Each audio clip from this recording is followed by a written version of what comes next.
Jamhuri ya Muungano wa Tanzania inaheshimu mila na tamaduni zote za Watanzania wa aina zote.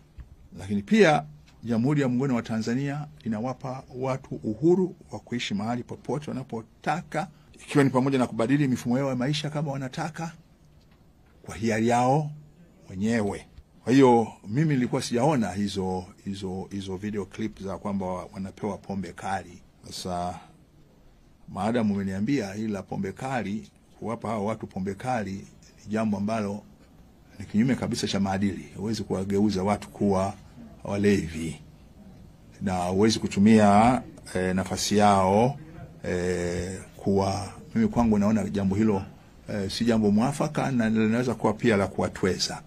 Kwa hiyo nitalichukua na kuliwasilisha ndani ya serikali, hasa katika wizara ambazo zinahusika moja kwa moja na masuala hayo. Lakini Wahadzabe katika yale makundi 6 ya lugha niliyosema, sasa wataalamu wa lugha wanasema Kihaza ni moja ya lugha kongwe sana duniani ambayo bado inatumika.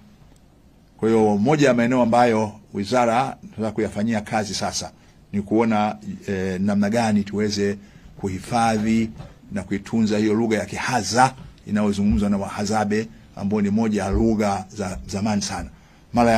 Zamani walikuwa wanaichanganya na lugha na kundi la Khoisan, ambao ndio hawa Wasandawe na wale walioko Botswana na Afrika ya Kusini, lakini sasa imeonekana ni kundi. Lakini pia wizara yetu katika kuangalia urithi usio kamatika au urithi usio shikika, au mmoja tafuta jina jingine, yani Kiingereza intangible cultural heritage, inahusu pia mambo ya chakula na virutubisho. Na Wahadzabe wana maarifa ya asili, indigenous knowledge, kuhusu aina ya vyakula, aina ya matunda na aina ya miti, sasa ambayo pia ni tiba.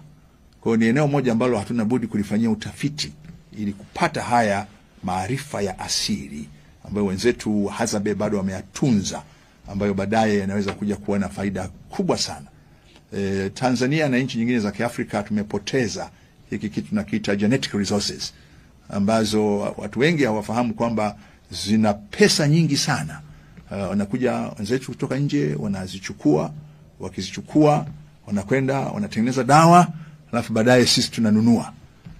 Watu wanakwenda katika milima ya Usambara, wanawakuta matabibu wa Kisambaa ambao wanatibia kifafa, wanakaa chini, wanachukua maarifa. Sisi tunaona wale watu hawana maana, wanachukua ile mimea, wakienda wanatengeneza dawa. Tutakapoletewa dawa ya vidonge sasa ya kifafa, watu wataona fahari kuyaandika. Kwa hiyo Wahadzabe wana maarifa ya asili ambayo sasa sisi wizara tumeyachukulia maarifa ya asili kwa maana ya indigenous knowledge na indigenous technology kuwa ni sehemu ya utamaduni wetu ili tuweze kuhifadhi.